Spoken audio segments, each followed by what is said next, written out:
I was hoping that the sports minister would be here, but I can understand his state of mind, especially after what has happened in his home state. So I'm sure somebody else will take notes on his behalf. Madam, we are not a sporting country. We are not a sporting society. If you, a restaurant, or they would go to a temple together, or they would go watch a movie together, or they will go and shop together. We rarely see an entire family playing sport together. Have you ever seen a mother, father, and two young children actually playing sport? This is not part of our society. Sports is really not part of our society. And our educational system, which is based on this exam, tuition, and homework, is the greatest impediment for the growth of sport in this country. I have very few concrete suggestions which I hope the government will take into account.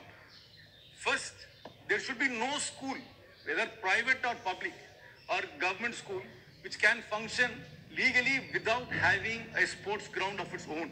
That is the first step. You must give access to playing field. There are so many schools in this country which are in building blocks without playing fields.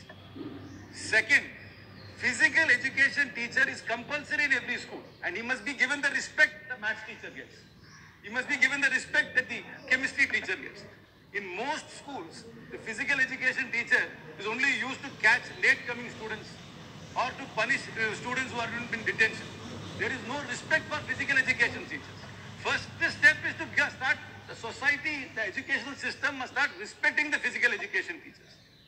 Third, see, as we are an exam-oriented society, the only way to make sure that sports is compulsory is to say that if you do not meet certain physical criteria, if you can't run a mile in, say, 8 minutes or in 6 minutes, you can't write your board exam. And if you have to write a board exam and you have to pass the 10th standard board exam or a 12th standard board exam, you must have compulsory physical education as part of a subject. And if you do not meet that physical condition, you cannot write the board exam. Until you make it compulsory, in this country, no mother will send their daughters to play. First of all, they will say, you'll get dark, so don't go play sports. That is again another cultural thing. You'll get dark. That's why most children are overweight, because they do not play sports and they are caught into this vortex of exam, homework, and tuition. And the only way is unless you make sports compulsory and a certain sporting standard you have to be met in order to pass the board, to write the board exam, people will never take it seriously.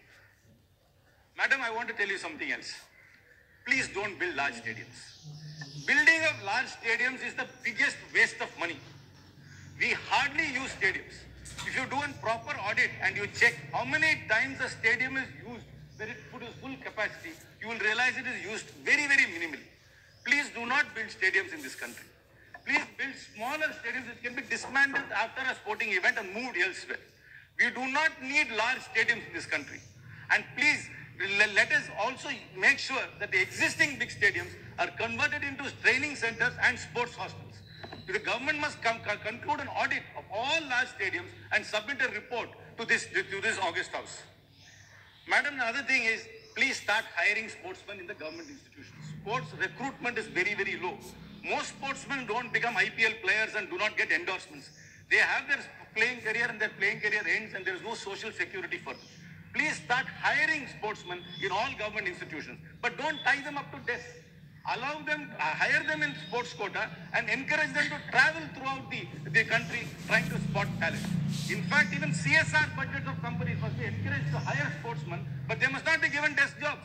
They must be told to travel to the districts to see, to spot talent and to bring those talent forward. Madam, the main problem is we don't have access to playing fields. That is where our resources must be spent. We should not be spending on stadiums, and we should be spending money on coaches who can go and spot talent. And we also need to encourage international coaches to come to India, pay them market salary, so they will find it viable to come and work in India. It is very, very important to have the new technologies which are available in sport and to bring them here. Okay. Madam, 2 more minutes. Please give cash incentives to sportsmen based on their ranking. Let there be no arbitrariness in this. Most sports have international ranking. If you achieve a certain ranking, let the government give a certain incentive at the end of the year. In tennis or most international sports have the clear thing. So we have to think out of the box. We have to break this vortex of exam, tuition and homework, start giving respect to physical education teachers, insist on playing fields and stop building these big stadiums. And one last thing I'll say, Please, in your ego, don't bid for the Olympics. It will bankrupt the country and it is not going to do anything. In your ego, please do not bid for the Olympics. Thank you very much. बहुत अच्छा